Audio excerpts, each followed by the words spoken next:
안녕하십니까? 은혜로운 주일입니다. 오늘 말씀의 제목이 차든지 뜨겁든지 하라입니다. 지난 한 주 날씨를 보니까 강원도는 관측 기계가 측정이 불가할 정도로 눈이 엄청나게 내렸다고 합니다. 또 여기도 일주일 내내 쉬지 않고 비가 왔습니다. 확실하게 차가운 맛을 보여준 것 같습니다. 이 시간 예배를 통해서는 하나님의 뜨거운 은혜를 느낄 수 있기를 기도합니다. 요절 말씀으로 15절을 다 같이 읽고 제가 기도하고 말씀 전하겠습니다. 시작.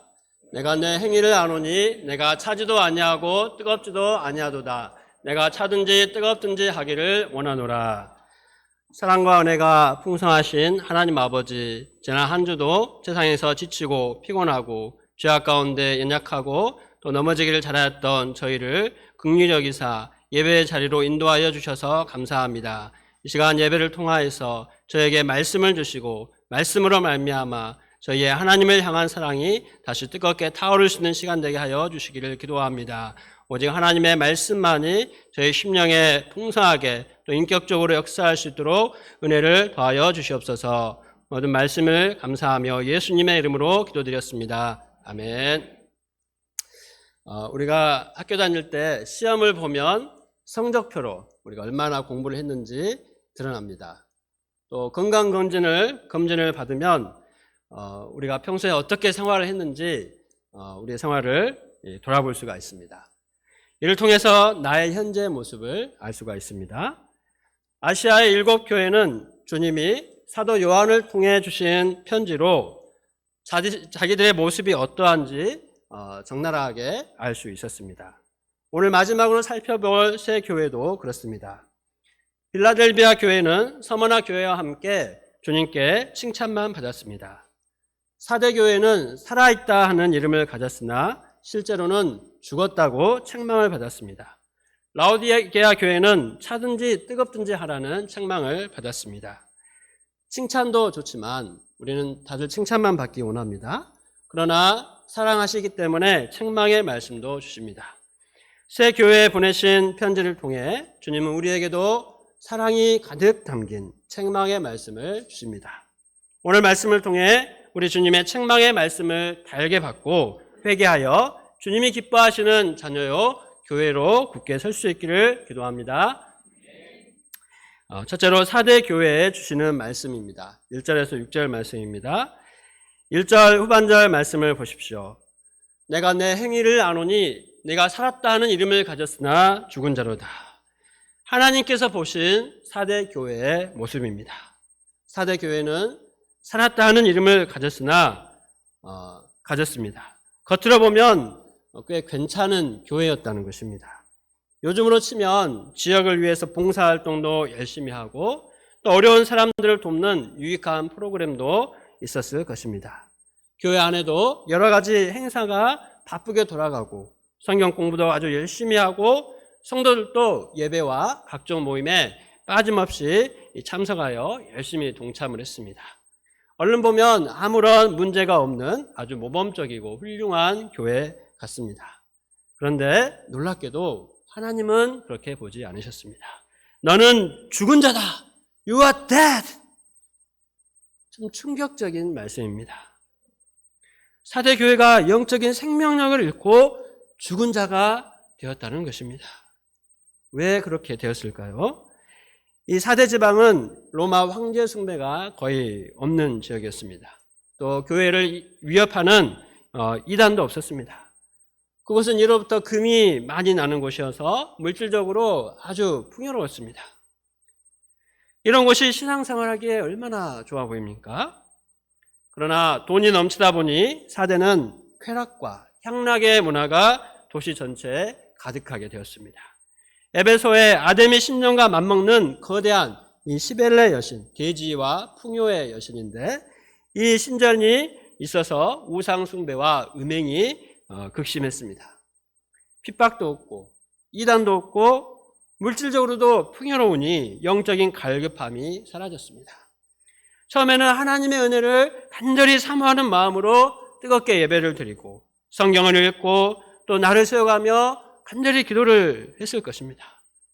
그러나 아무런 어려움도 없으니 이 4대의 물질주의, 쾌락주의의 영향을 이겨내지 못하고 점점 신앙의 열정이 식어갔습니다. 그들의 신앙이 형식적이 되어갔습니다. 몸만 왔다 갔다 하다 이번 한 번만이야, 한 번인데 이렇게 하면서 세상의 달콤한 쾌락과 향락의 문화를 허용하기 시작했습니다. 그러다 점점 돌이킬 수 없을 정도로 깊이 죄에 빠져들게 되었습니다.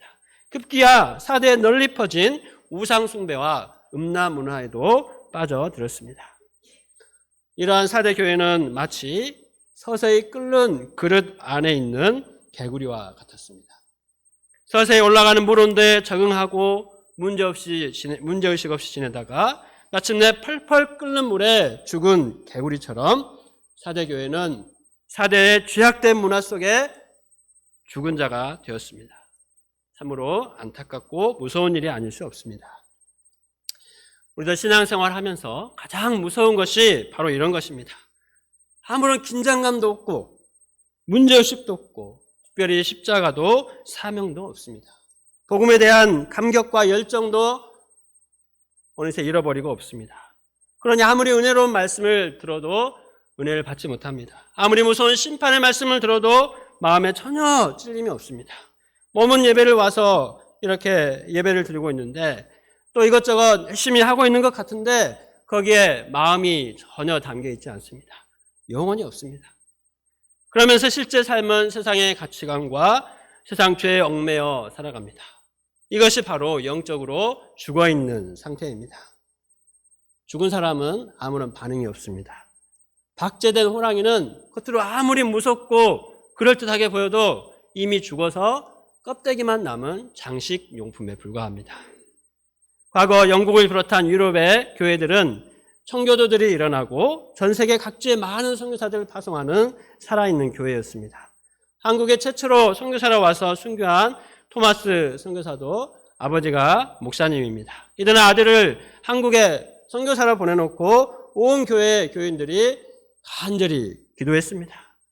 그러나 지금은 영국과 많은 유럽의 나라 교회들이 이러한 선교의 열정도 하나님의 말씀을 향한 경외심도 다 죽어 있습니다. 교회가 술집이나 공연장으로 팔리는 지경이 되었습니다. 4대 교회가 바로 그런 상태였습니다. 그러면 우리는 어떻습니까? 예수님의 십자가를 생각하면 감격과 기쁨이 있습니까? 예배를 드리는 이 시간을 사모하여 준비된 마음으로 나오셨습니까? 이제 새 학기가 시작이 됩니다. 캠퍼스 양들을 바라보면 복음을 알지 못하는 그들을 향한 안타까운 마음에 빨리 가서 예수님을 전하고자 하는 간절한 마음이 있습니까? 세계 선교를 생각하면 가슴 뛰는 그런 벅찬 설렘이 있습니까? 이 질문에 네, 그렇습니다. 당연하죠. 이렇게 대답도 하시겠죠? 아멘. 그러나 이런 대답이 망설여지고 자신이 없다면, 솔직히 별로 감흥이 없다면 우리는 우리의 신앙생활을 다시 한번 돌아봐야 합니다. 주님이 영적인 사망 선고를 내리시기 전에 우리는 돌이켜야 합니다. 어떻게 돌이킬 수가 있습니까? 2절 말씀을 같이 읽어보겠습니다. 시작. 너는 일깨어 그 남은 바 죽게 된 것을 굳건하게 하라. 내 하나님 앞에 내 행위에 온전한 것을 찾지 못하였노라. 일어나라.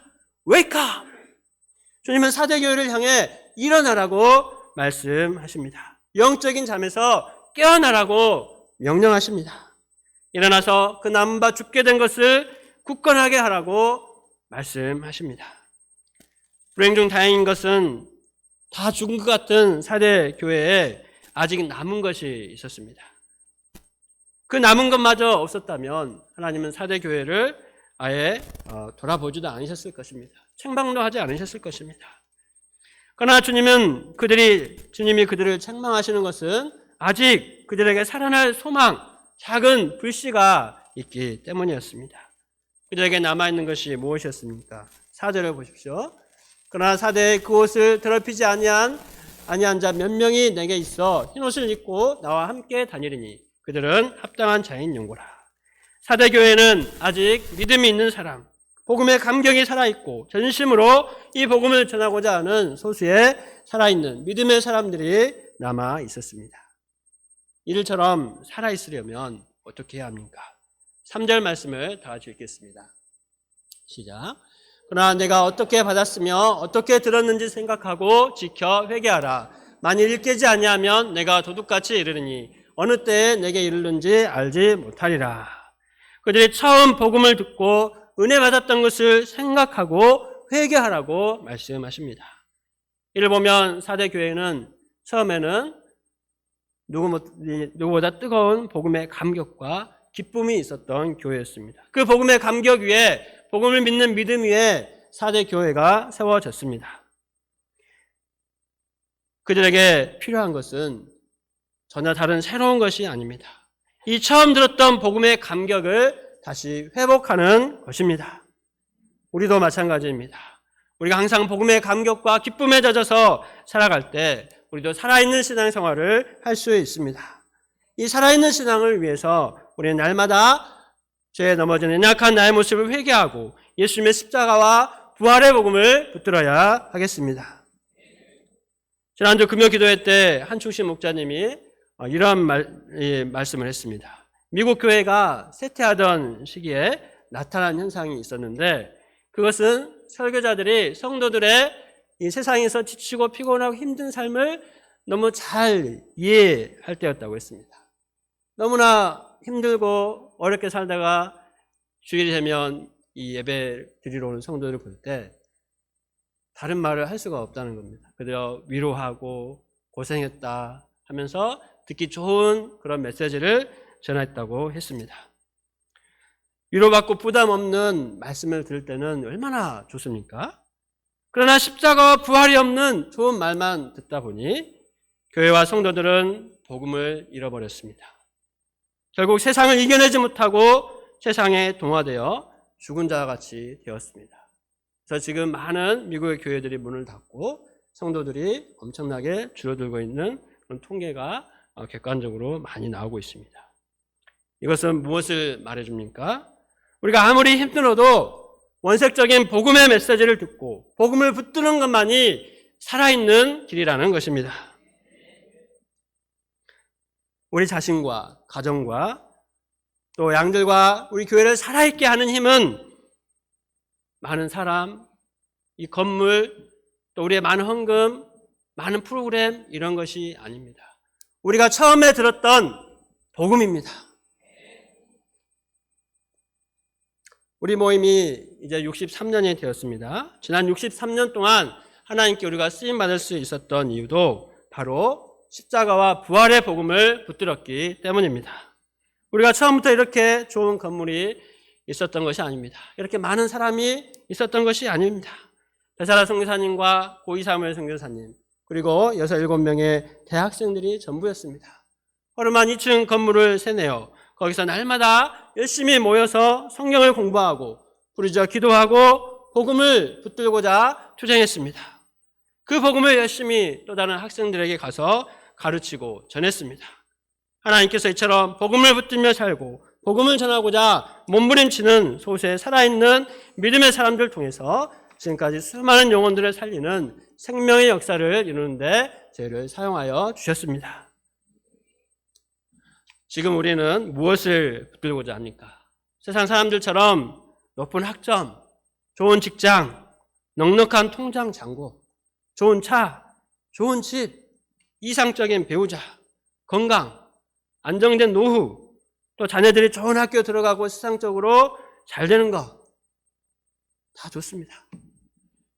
그러나 거기에 복음이 없으면 이 좋은 것들이 다 무슨 소용이 있겠습니까? 세상에 좋은 것들을 다 얻고 나서 정작 복음을 잃게 되면 어떻게 되겠습니까? 네가 죽은 자로다. 주님께서 영적인 사망 선고를 내리십니다.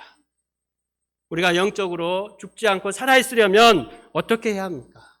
내가 처음 받았던 그 복음을 다시 굳게 붙들어야 합니다. 하나님 앞에서 목자로서 불러주신 정체성과 복음을 전파하는 사명을 회복하고 붙들어야 합니다.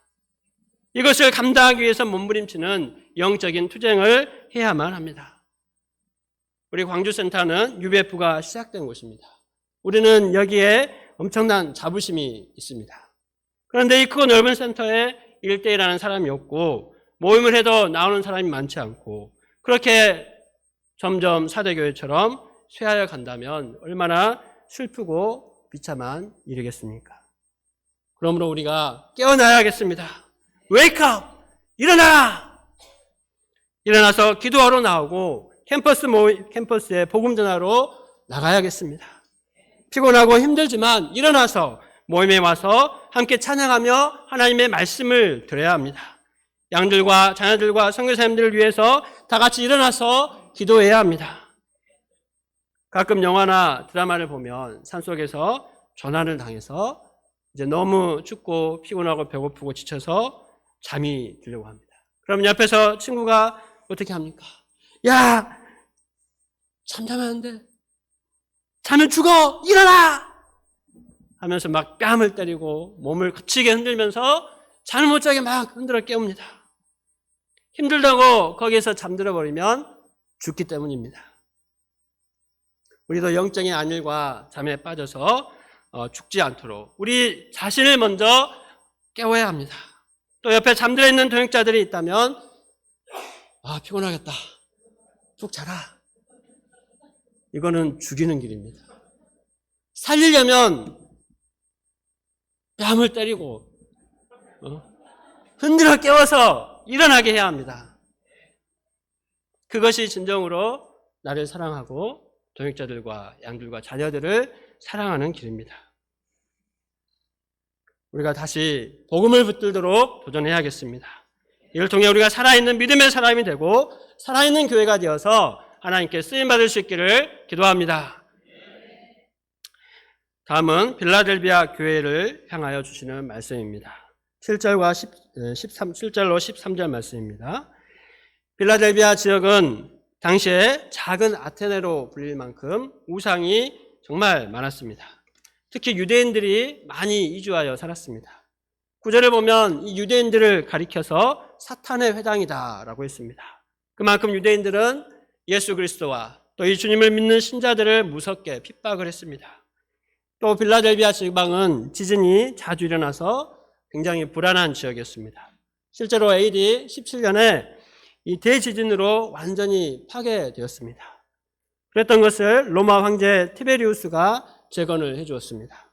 로마 황제는 도시를 재건해 줄 뿐만 아니라 도시가 안정될 때까지 오랫동안 세금도 면제해 주었다고 합니다. 그러니 빌라델비아 사람들은 도시 이름을 이 황제의 이름으로 바꿔 부르기도 하면서 열렬하게 황제를 숭배했습니다. 그런데도 빌라델비아 교회가 7교회 중에 가장 크게 칭찬만 받았습니다. 그 이유가 무엇입니까? 8절 하반절 말씀을 다 같이 읽겠습니다. 시작. 내가 내 행위를 아노니 내가 작은 능력을 가지고서도 내 말을 지키며 내 이름을 배반하지 아니하였도다. 빌라델비아 교회는 실제로 아주 규모도 작고 성도도 숫자도 적은 교회였습니다. 핍박은 심하고 지진은 자주 일어나고 또 경제적으로도 너무 가난한데 숫자도 적으니 얼마나 힘들었겠습니까? 그러나 빌라델비아 교회 성도들은 놀랍게도 주님의 말씀을 굳게 붙들었습니다.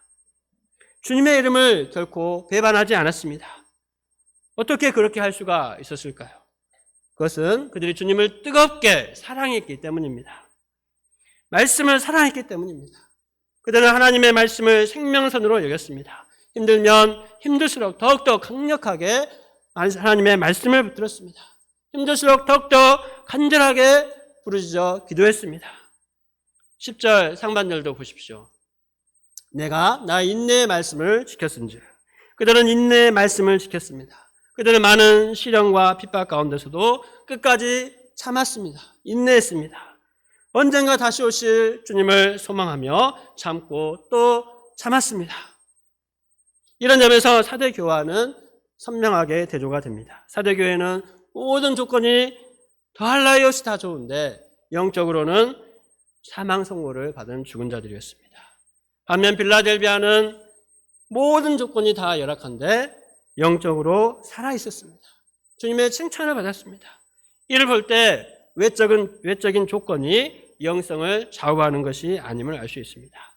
우리 가운데도 그런 분들이 있습니다. 우리 김갈래 목자님은 주로 외지에서 힘든 타일일을 합니다. 주말에 오면 집에서 쉬고 싶은 마음이 굴뚝 같습니다. 그러나 어찌하든지 복원대에 나가서 복음을 전했습니다. 우리 하모니 목자의 말 들어보니 양들이 오면 자기한테는 안 묻혀주니까 내가 5kg라도 양을 얻어서 섬겨야 되겠다. 그런 각오로 꾸역꾸역 힘들더라도 복원대 전도를 나갔다고 했습니다. 그럴 때 요즘 찾아보기 힘든 순수한 남승우 형제를 얻어서 섬기는 축복을 받았습니다. 또 뿐만 아니라 다른 목자님들이 잘 섬기기 힘든 양들을 아주 잘 섬깁니다. 선교사님들이 오랜만에 와서 보시고 가장 놀라는 사람이 바로 김갈래 목자님입니다. 이전과 달리 너무나 은혜가 충만하고 또 영적으로 힘 있는 사람으로 변화되어 있기 때문입니다. 갈래 목자님뿐만 아니라 고객으론 파트 동역자들은 약하고 병든 연약한 영혼들을 향한 아주 남다른 목자의 심정과 열정이 있습니다. 다들 인정하시죠? 네. 그래서 그들을 살립니다.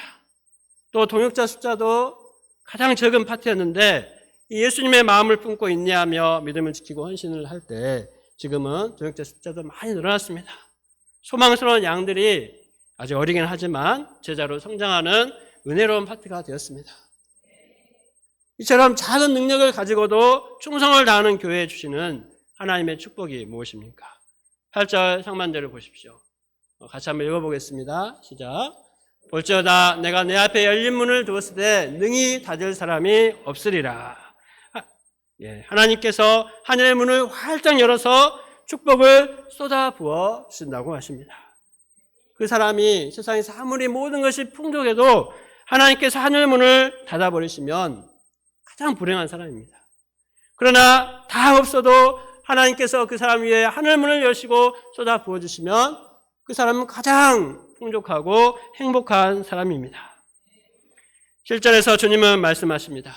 다윗의 열쇠를 가지시니 곧 열면 닫을 사람이 없고 닫으면 열 사람이 없는 그가 이르시되 주님은 그 손에 다윗의 열쇠를 쥐고 계십니다. 천국의 문을 잡고 계십니다. 그 천국 문은 주님이 여시면 누구도 닫을 수가 없습니다. 주님은 그 천국 문을 가장 먼저 빌라델비아 성도들을 위해서 열어주십니다. 이런 점에서 빌라델비아 교회 성도들이 얼마나 큰 축복을 받았습니까? 11절을 보십시오. 내가 속히 오리니 내가 가진 것을 굳게 잡아 아무도 내 면류관을 빼앗지 못하게 하라. 주님은 속히 오십니다. 그리고 생명의 면류관을 주십니다. 때문에 그 축복을 빼앗기지 않도록 굳게 붙들라고 말씀하십니다. 인내하라고 하십니다. 에서는 잠시의 배고픔을 참지 못해서 팥죽 한 그릇의 장자권을 빼앗겼습니다. 사울은 자기 명예와 자존심이 상했을 때 조금만 참았으면 되는데 그것을 참지 못하고 왕권을 빼앗기고 말았습니다. 가룟 유다도 순간에 욕심을 참지 못해서 사도권의 이 엄청난 축복을 빼앗기고 말았습니다. 얼마나 불행한 자들입니까? 신앙생활 하다 보면 누구나 힘든 순간이 다 찾아옵니다. 때로는 사람들의 오해로 견딜 수 없는 마음고생을 하기도 하고 물질적인 어려움을 겪기도 하고 건강에 이상이 오기도 합니다. 달콤한 죄의 유혹에 넘어져 비참하게 될 때도 있습니다. 이때 우리는 어떻게 해야 합니까? 10절 말씀을 기억해야 합니다. 다 같이 읽어보겠습니다. 시작. 내가 또한 너를 지켜 시험의 때를 면하게 하리니 이는 장차 온 세상이 임하여 땅에 거하는 자들을 시험할 때라. 우리가 주님의 인내로서 주님의 말씀을 굳게 지키면 주님께서도 우리를 지켜주십니다. 주님이 속히 오셔서 영광의 면류관을 씌워주십니다. 12절 말씀을 보면 이기는 자는 하나님 성전의 기둥으로 삼아주신다고 말씀하십니다. 힘들고 어려워도 잘 참고 인내하는 자는 하나님 역사를 떠받드는 기둥 같은 믿음의 사람이 된다고 말씀하십니다. 거기에 주님의 이름과 이 땅에 이루어질 하나님 나라의 이름을 새긴 성전의 기둥으로 사용해 주시는 은혜를 주십니다. 우리가 고난받고 시련을 겪을 때 그때는 그것이 도무지 끝나지 않을 것만 같고 너무나 괴롭습니다. 그러나 결코 그렇지 않습니다. 우리가 참고 인내하면 반드시 영광의 때가 옵니다. 최후에 웃는 자가 진정으로 웃는 자라고 했습니다. 우리가 타협하지 말고 인내의 말씀을 끝까지 지킴으로써 주님 오실 때 영광 이르는 복된 주님의 자녀들이 될 수 있기를 기도합니다. 마지막으로 라오디게아 교회에 주시는 말씀입니다. 14에서 22절 말씀입니다. 라오디게아 지방은 금융업이 아주 발달을 했습니다. 그래서 성도들 중에서도 경제적인 수준이 상당히 높은 사람들이 많았습니다. 또 의류 산업이 발달해서 다들 옷도 좋은 옷을, 아주 패셔너블한 옷을 입고 다녔습니다. 그곳에는 안과 대학도 있었습니다. 최첨단의 의학 기술이 발전한 그런 곳이었습니다. 그래서 눈도 다들 밝았습니다. 그러나 주님께서는 라오디게아 성도들을 가장 심하게 책망하십니다. 15절과 16절을 같이 읽겠습니다. 시작. 내가 내 행위를 아노니 내가 차지도 아니하고 뜨겁지도 아니하도다. 내가 차든지 뜨겁든지 하기를 원하노라. 내가 이같이 미지근하여 뜨겁지도 아니하고 차지도 아니하니 내 입에서 너를 토하여 버리리라. 라오디게아 교회의 문제는 그 신앙이 차지도 뜨겁지도 않았다는 것이었습니다. 건강한 신앙, 이상적인 믿음은 어떤 것입니까? 뜨거울 때는 확실하게 뜨겁고 차가울 때는 얼음처럼 분명하게 차가워야 차가운 신앙입니다. 우리가 커피를 마실 때 어떻습니까? 뜨거운 커피는 뜨거워야지 맛이 있습니다. 또 아이스 커피는 확실하게 차가워야지 시원하고 맛있습니다. 근데 어중간하게 미지근하면 어떻습니까? 그냥 한 모금 했다가 토해버립니다. 뱉어버립니다. 우리의 신앙생활도 마찬가지입니다. 차든지 뜨겁든지 해야 합니다. 우리는 언제 뜨거워야 합니까? 우리가 주님을 사랑할 때 100도로 물이 끓는 것처럼 정말 팔팔 끓는 정도로 주님을 뜨겁게 사랑해야 합니다. 한 양을 사랑하고 섬길 때 우리의 모든 것을 다 쏟아부어 뜨겁게 사랑하고 섬겨야 합니다. 또 우리가 얼음처럼 때로는 차가워야 합니다. 언제 그렇습니까? 사단의 유혹을 받을 때입니다. 사탄이 우리에게 다가와서 달콤한 목소리로 유혹할 때 우리는 어떻게 해야 합니까? 우리는 얼음처럼 냉정하게 거절해야 합니다. 사탄아 물러가라 하고 싸워야 합니다. 이것이 하나님께서 기뻐하시는 믿음입니다. 하나님께 대해서는 용광로처럼 뜨겁게 사랑하고 죄에 대해서는 얼음처럼 차갑게 미워하고 이렇게 하는 것이 하나님 기뻐하시는 살아있는 신앙입니다. 성경을 읽어보면 하나님은 때로는 너무나 감당할 수 없을 정도로 뜨거운 불 같고 때로는 얼음처럼 차가운 분임을 알 수 있습니다. 하나님께서 우리를 얼마나 뜨겁게 사랑하셨습니까? 하나님은 우리를 너무나 사랑하셔서 당신의 형상을 닮은 존재로 창조하셨습니다. 모든 것을 다 갖춘 에덴 동산을 선물로 주셨습니다. 우리를 구원하시기 위해 독생자 예수님까지도 아끼지 않고 내어주셨습니다. 주님은 우리를 미지근하게 사랑하지 않으셨습니다. 사랑하는 듯 마는 듯 요즘 말로 썸 타면서 밀당하지 않으셨습니다. 십자가에서 모든 물과 피를 다 쏟기까지 정말 뜨겁게 생명을 내어놓고 사랑하셨습니다. 호세아 11장 8절은 하나님의 마음은 우리를 향하여 불붙는 것 같다고 하였습니다. 우리를 향한 불붙는 것 같은 뜨거운 사랑이 바로 하나님의 사랑입니다. 반면 하나님은 죄에 대해서는 분노하실 때 얼마나 무서운지 모릅니다. 사람들이 범죄하여 육체가 되었을 때 하나님은 코로 숨쉬는 이 땅의 모든 생명을 홍수로 싹 다 쓸어버리셨습니다. 민수기 25장에서는 이스라엘 청년들이 모압 여인들과 음행을 행하고 우상 숭배했을 때 연병으로 2만 4천 명을 쳐서 죽이셨습니다. 하나님께서 이렇게 하신 이유가 무엇입니까? 죄에 대해서는 이렇게 철저하게 미워하라는 것입니다. 어떤 학자는 진정한 사랑은 미움을 동반하는 것이다 라고 했습니다. 사랑은 그저 모든 것을 다 이해해주고 받아주고 다 덮어주고 이게 진정한 사랑이 아니라 때로는 미움을 동반하는 것이라는 것입니다. 우리가 하나님을 정말 뜨겁게 사랑한다면 그 사랑하는 만큼 세상을 미워할 수밖에 없습니다. 그 사람이 정말 하나님께 뜨거운 그런 사랑을 가진 사람이라면 그 사랑의 정도만큼 죄를 미워하는 것이 정상이라는 것입니다.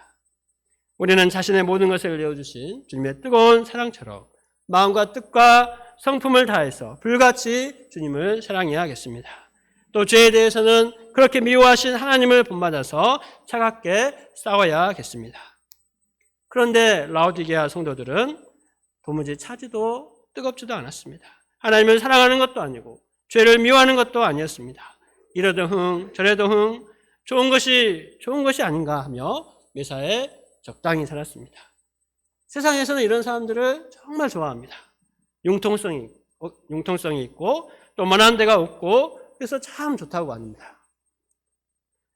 신앙생활 하면서도 가자는 대로 다 따라가고 술 마시자는 거 다 마시고 즐기자는 거 다 같이 즐기고 적당히 분위기 띄워주고 그러면 싫어할 사람이 어디 있겠습니까? 다 좋아합니다. 그러나 주님은 말씀하십니다. 15절을 보십시오. 내가 이같이 미지근하여 뜨겁지도 아니하고 차갑지도 아니하니 내 입에서 너를 토하여 버리리라. 주님이 너무나 역겨워서 토해버리신다고 말씀하십니다. 실제로 그런 사람들이 많이 있었습니다. 사무엘상의 엘리 제사장이 그랬습니다. 그는 항상 성전에 거하기 때문에 얼른 보면 믿음이 좋아 보였습니다. 그러나 그의 신앙은 그야말로 물에 물 탄 듯 술에 술 탄 듯 어중간했습니다. 한나가 눈물을 흘리며 기도하는데 전혀 분별하지 못했습니다. 두 아들이 성전에 재물을 훔쳐먹고 아주 큰 죄를 짓는데도 전혀 책망하지 않았습니다. 아들들아 그리 말하라 소문이 좋지 않다 이렇게 하고 끝났습니다. 하나님이 보실 때 얼마나 역겨웠겠습니까? 결국 하나님께서 그들을 토해내셨습니다. 두 아들이 전쟁터에 나가서 한 번에 죽었습니다. 그 소식을 들은 엘리 자신도 의자에서 넘어져서 목이 부러져 죽었습니다. 손주를 낳던 며느리도 죽었습니다. 온 집안이 그야말로 쑥대밭이 되었습니다. 차갑지도 뜨겁지도 않은 신앙, 어중간한 신앙, 적당주의 신앙. 하나님은 이것을 가장 싫어하십니다. 라오디게아 교회가 이처럼 신앙이 어중간하고 미지근한 이유가 무엇입니까? 17절을 보십시오. 나는 부자라 부여하여 부족한 것이 없다. 그들은 영적인 포만감에 빠져 있었습니다. 이렇게 돈도 많고 잘 살고 건강하고 신앙생활도 어느 정도 하고 있고 도대체 부족한 것이 없는 나의 모습, 이런 영적인 자만심에 빠져 있었습니다. 그래서 그들은 더 이상 영적인 투쟁을 하지 않았습니다. 또 마음이 교만해서 배우려고도 하지 않았습니다. 힘들게 개척하며 도전하고자 하지도 않았습니다. 더 이상 양들을 위해 희생하고 헌신하고 싶지도 않았습니다. 그러나 이때가 가장 위험한 때입니다. 주님은 18절에서 말씀하십니다. 내가 너를 고난오니 내게서 불로 연단한 금을 사서 부요하게 하고 흰옷을 사서 입어 벌거벗은 수치를 보이지 않게 하고 안약을 사서 눈에 발라 보이게 하라. 18절 말씀 한번 같이 읽어보겠습니다. 시작.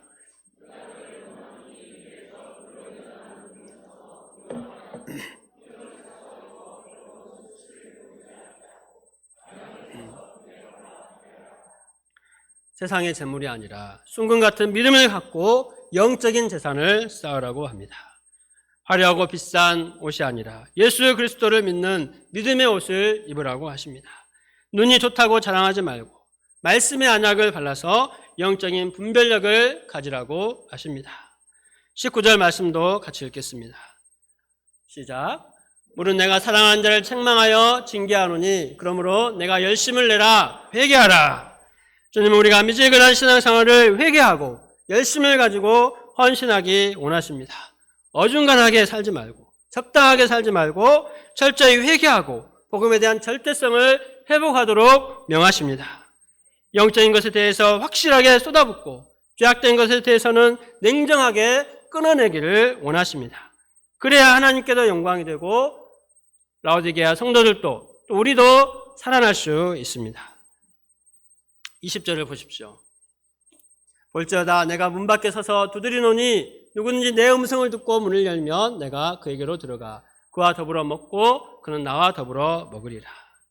주님은 우리가 마음의 문을 열어 주님을 영접하고 주님과 먹고 마시는 사랑의 교제를 나누기 원하십니다. 주님과 사랑의 교제가 있는 신앙생활은 활활 타오르는 불처럼 뜨겁게 됩니다. 주님을 향한 사랑이 우리가 주님을 섬기는데 열심을 내게 합니다. 주님은 우리를 사랑하셔서 책망도 하시고 징계도 하십니다. 우리를 사랑하는 주님의 이 사랑을 영접하고 열심을 내어 회개하고 주님을 섬길 수 있기를 기도합니다. 하나님에 대해서는 뜨거운 사랑의 불길이, 죄에 대해서는 거룩한 분노의 불길이 타오르는 살아있는 믿음의 사람들이 될 수 있기를 기도합니다. 말씀을 준비하면서 한 영화 속의 대사가 생각났습니다. 우리도 용광로처럼 뜨겁게 타오르던 때가 있었다. 대사에서는 과거형인데 우리가 이런 현재형으로 살아야 된다는 것을 생각하게 되었습니다. 여기 계신 모든 분들이 한때가 아니라 지금도 용광로처럼 뜨겁게 타오르시죠? 아마 말씀을 들으면서 다시 뜨겁게 많이 타오르고 계실 줄로 믿습니다.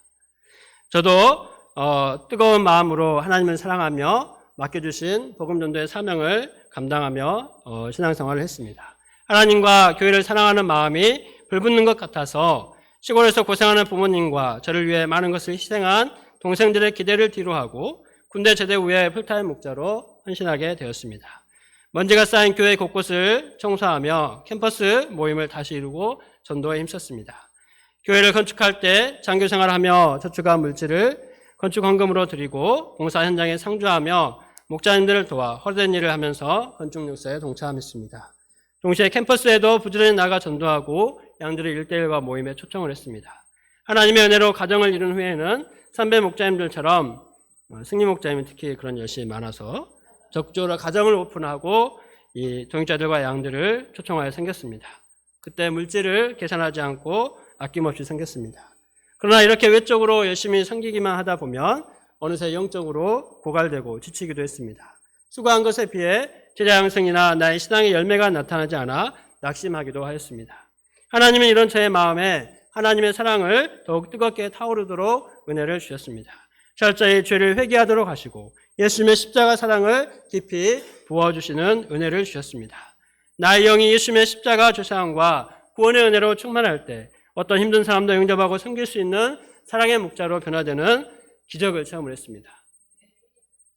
이 은혜를 체험하니 주님의 사랑을 더욱 사모하게 되었습니다. 그래서 1년에 최소 4번은 성경 통독을 하기로 하고 성경을 읽었습니다. 전도하러 갈 때도 어찌하든지 양들을 얻고자 1대1 하고자 작정하고 나갈 때 양들을 보내주셨습니다. 양들과 또 팀이 없거나 말씀 공부를 하지 못한 동역자들을 찾아서 말씀 공부를 해주면서 제가 더 많은 은혜를 받았습니다. 그래서 영적으로 또 메시지를 전할 기회를 감사히 여기며 힘들지만 말씀을 묵상하고 준비할 때 영적으로 살아있을 수 있었습니다. 이렇게 하나님은 끊임없이 제 영혼에 말씀을 공급해 주셨습니다. 하나님의 말씀은 하나님을 향한 사랑과 믿음의 불이 꺼지지 않고 타오르도록 해주셨습니다. 그럴 때 센터 역사뿐만 아니라 학생 수양회 같은 큰 역사도 섬길 수 있었습니다. 지난 학생 수양회는 역대 가장 많은 학생들이 참석하여 큰 은혜를 받는 놀라운 역사를 이루어 주셨습니다. 기대하지 못했던 우리 잘생긴 주니어 다윗 형제가 전대 UBF 회장으로 자원하여 헌신하는 은혜의 역사를 체험하게 하셨습니다. 올해 캠퍼스 역사도 어려움이 있겠지만 하나님의 사랑을 의지하여 감당할 때 생각하지 못한 크고 놀라운 은혜의 역사를 이루어 주실 것을 믿습니다. 저의 마음에 하나님을 향한 사랑이 날이 갈수록 뜨겁게 불타오르도록 하나님을 믿고 말씀과 기도에 힘써야겠습니다. 그래야 아직 주님 하나님에 대해서 마음이 차가운 양들이 변화되어 하나님을 뜨겁게 사랑하는 주의 자녀들로 거듭나는 생명의 역사를 체험할 수 있기를 기도합니다. 결론입니다. 올림픽을 할 때 보면 올림픽이 끝날 때까지 성화가 활활 타오르고 있습니다. 우리도 이 땅에서의 삶을 마치기까지는 우리 마음에 하나님을 향한 뜨거운 이 사랑과 헌신의 등불이 꺼지지 않게 계속 타오르게 해야 합니다. 하나님께서는 성전에 등불이 꺼지지 않도록 명하셨듯이 성전 내 우리 영혼과 삶의 은혜의 불길이, 사랑의 불길이 꺼지지 않게 해야 합니다. 이를 위해 우리는 지난 4주 동안 배운 교회들에게 주신 이 하나님의 말씀을 마음에 새겨야겠습니다. 처음 사랑이 어디서 떨어졌는지 생각하고 회개하여 처음 행위를 가지라. 너에게 있는 것을 굳게 잡으라. 차든지 뜨겁든지 하라. 우리가 이 하나님의 말씀을 붙들고 항상 기뻐하고 쉬지 말고 기도하며 범사에 감사해야겠습니다. 이것이 우리를 향한 하나님의 뜻이기 때문입니다. 이렇게 하나님의 뜻대로 살아서 우리 모두가 이기는 자가 되고 하나님께 인정받아 하나님 보좌에 함께 앉게 되는 영광에 참여하는 자들이 되기를 기도합니다. 기도하겠습니다.